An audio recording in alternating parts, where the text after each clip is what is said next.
This is my first trip to Taiwan, and I have to say I am amazed by what I've seen. I've proudly stood with Taiwan for years, especially in my time as the U.S. ambassador to the United Nations. But nothing could have prepared me for being here. Taiwan is a place of courage, confidence, and unwavering resolve. The West could learn a lot from you. And today I'm calling on my country and free nations everywhere to follow your example.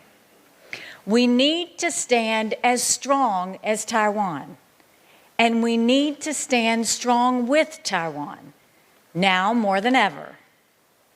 We are living in the most dangerous times in decades. The enemies of freedom are on the march. With few exceptions, the free nations of the West are in retreat. They refuse to maintain, much less improve, their strength. They're failing their most important job, which is to ensure their people's security. And sure enough, their lack of leadership has led to crisis after crisis. Let's hold a little thought experiment. Think back 10 to 15 years to the immediate aftermath of the Great Recession. At the time, it was already clear that Communist China, Russia, Iran, and others were preparing for confrontation with the West. Now imagine if the West had recognized that fact and acted accordingly. The United States, our European allies, and our Asian allies and partners would have immediately begun rebuilding our militaries. We would have put aside dreams of bigger welfare states in favor of building stronger economies. We would have rallied our friends and allies to stand united. And we would have been honest with our people about the breadth and the depth of the threats that we face. Far from being a message of despair, it would have been a message of hope. We would have told them that we're preparing to prevent war and keep a lasting peace. If we had said that, and if we had done what we needed to do, the West would be strong today. As a result, our world would be significantly more safe and secure. If the West was strong, Afghanistan would never have fallen to the Taliban. That country would still be free, and terrorism wouldn't have a new home base for global attacks. If the West was strong, Russia would never have invaded Ukraine. The Kremlin would have known that the cost is too high and the chance of victory too low. We would have peace in Eastern Europe, not a 2.5-year war that's grinding on without an end. If the West was strong, the Middle East wouldn't be in flames. Iran would be crippled by economic sanctions and incapable of building a nuclear weapon. Its terrorist proxies wouldn't have nearly as many rockets to be so aggressive. There would be no attacks on shipping in the Red Sea. Syria and Lebanon could have broken free from Iran's grasp.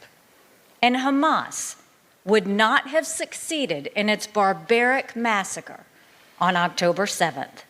They would have been too weak and too scared to launch the attack. Finally, imagine what a strong West would have meant for Asia, and especially Taiwan. Today, China would be surrounded by free nations with strong forces capable of defeating its aggressive expansion. The Communist Party would have thought twice before militarizing the South China Sea. They would have stepped back from harassing Vietnam, the Philippines, South Korea, and Japan. And China's mistreatment of Taiwan would be vastly diminished. Why? Because the United States and our allies would have Taiwan's back. This island would not only be safe militarily, but on the world stage, Taiwan would have the full diplomatic and economic support of the free world. China would know that invading Taiwan is not an option, and if it tried, not only would it fail, but the Communist Party would fall. Imagine if that was the world that we lived in today. It could have been, and it should have been. And now the worst thing we could do is to let the next years follow the same path. We can't afford a continued slide toward weakness and war. The West must launch a historic effort to rebuild our strength, and we have no time to waste. The first and most important thing we must do is to modernize our military. Nuclear submarines, stealth bombers, and warships can't be constructed overnight, so we should start building more immediately. In the meantime, we can shift more assets to the Eastern Pacific, and we urgently need to ramp up production of anti-ship and air defense systems. That includes the cutting-edge technology that's key for defense, including drones and autonomous vehicles and weapons. We also need to launch an immediate economic buildup. The U.S. should sign a free trade agreement with Taiwan. That would benefit both of us while weakening China's economic leverage. It would take some time to forge even closer economic ties and shift trade routes, so the sooner we start, the better. Finally, we need a diplomatic blitz. The United States must elevate Taiwan on the world stage.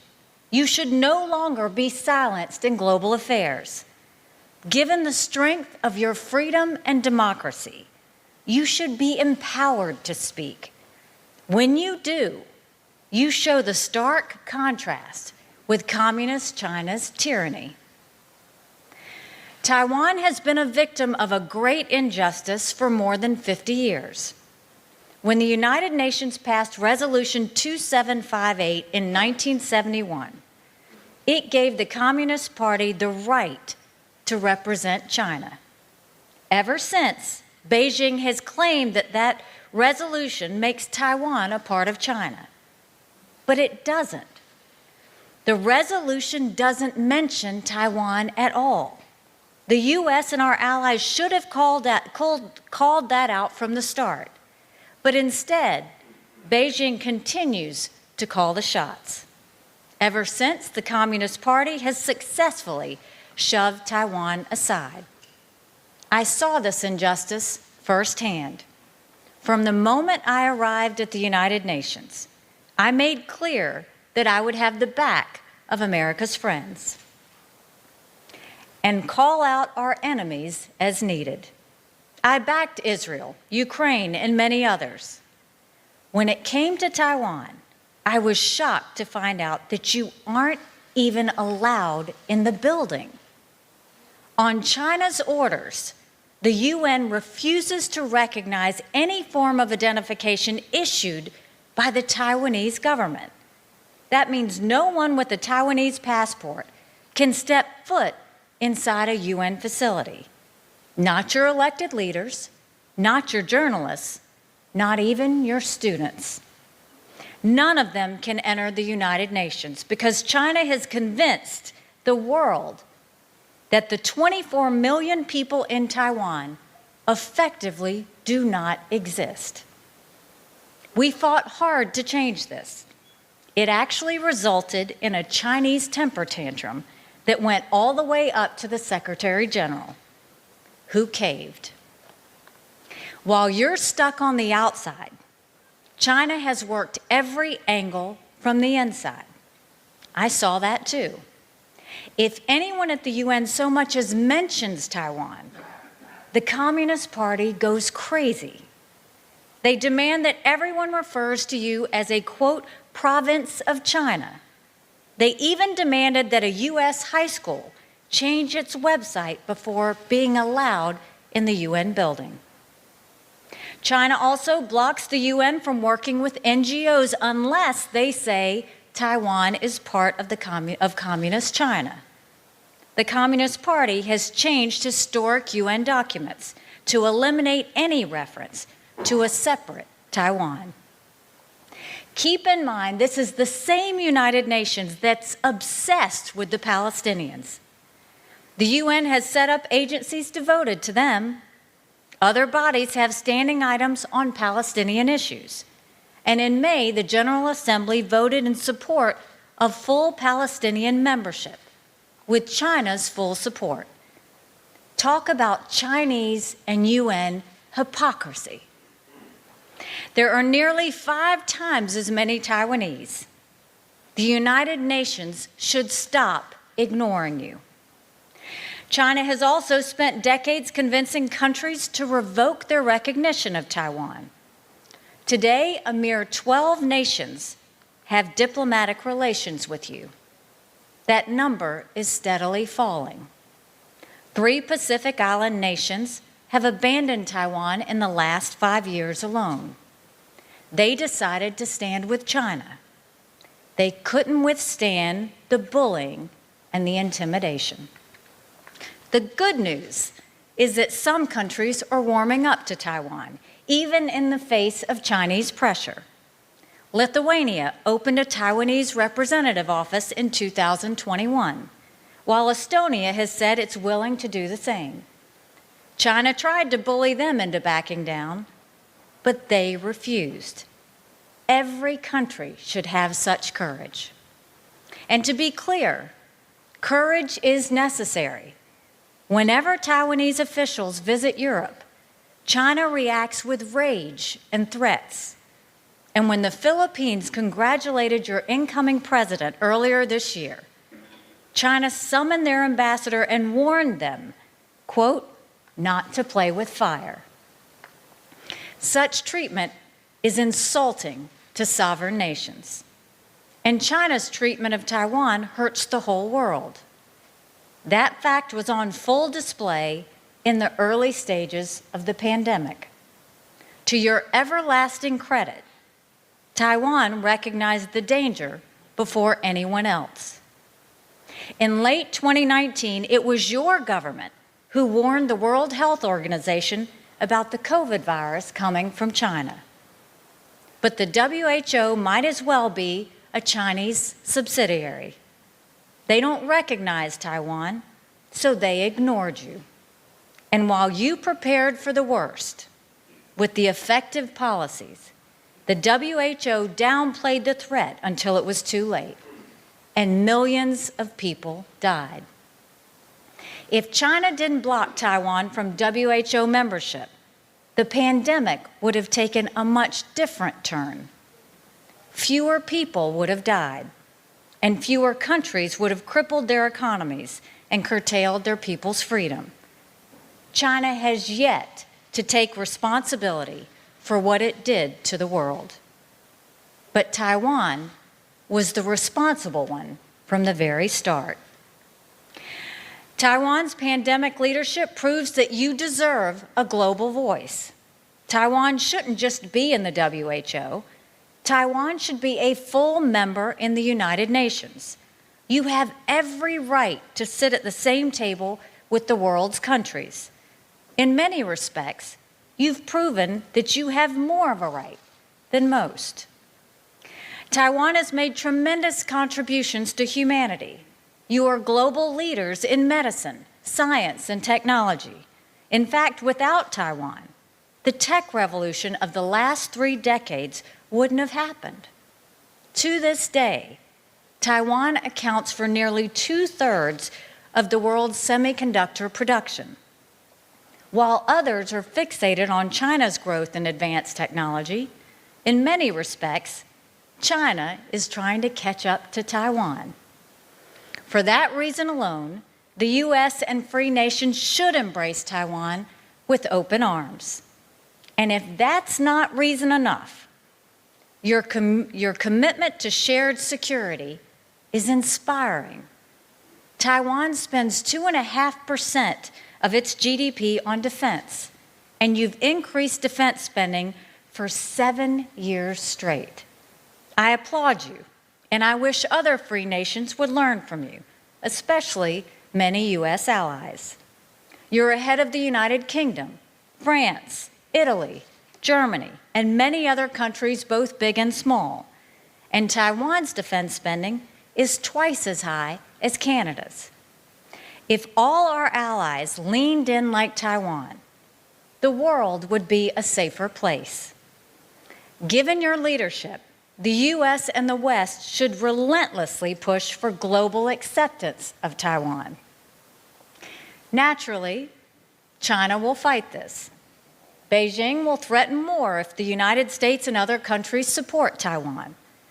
For all its strength, China isn't strong enough to conquer you. But it will be eventually, since China is spending 12 to 13 times more than Taiwan on defense. That's why the West needs to move quickly. We should stand with Taiwan today, not wait until China invades. If we take the necessary steps now, China will think twice about starting a war. We need to act regardless of how the Communist Party reacts. It will ramp up threatening maneuvers off your shores and in your skies. It will rail against us with threats of hellfire and brimstone. It will even claim that we support Taiwan's independence and say that we've crossed a red line. But that's not true. And in any case, that's not a decision for the U.S. or any other nation to make. You have the right to self-determination, and our support for you should not be dependent on the decision that you make. We can't let China's response dictate our decisions. For decades, it has threatened free nations into silence and inaction. But now is no time for silence. Years of inaction and looking the other way have only weakened us. By listening to China, we've wasted precious time. And now we've made war more likely, not less. We can still prevent that future and keep the peace by rebuilding our strength and our resolve. It's time to stop letting fear of China control democracies. And we should finally recognize that no one is more afraid of the Chinese Communist Party than the Chinese Communist Party. They're terrified of a free Taiwan. They have good reason to be worried. The 24 million people who live in Taiwan prove that China's 1.4 billion people can do better than communist tyranny. You show they don't have to be herded into labor camps. They don't have to be censored and tortured and executed for speaking out. War and destruction are all that communism understands. Free people are capable of peaceful creation, the kind that has lifted this island to such incredible heights. So long as Taiwan is democratic and free, you remind the enslaved masses in mainland China of the future that could and should be theirs. You keep alive the hope that such a future is within their grasp, a future where they finally cast off the shackles of communist dictatorship and finally take charge of their own destiny. This, more than anything, is why the West must embrace Taiwan without exception or apology. We should have fought harder when China shoved you aside years ago. Now we should right that wrong. There's still time. Our security and prosperity are bound together. For the sake of our people and the cause of peace, we have a duty to stand together. Thank you.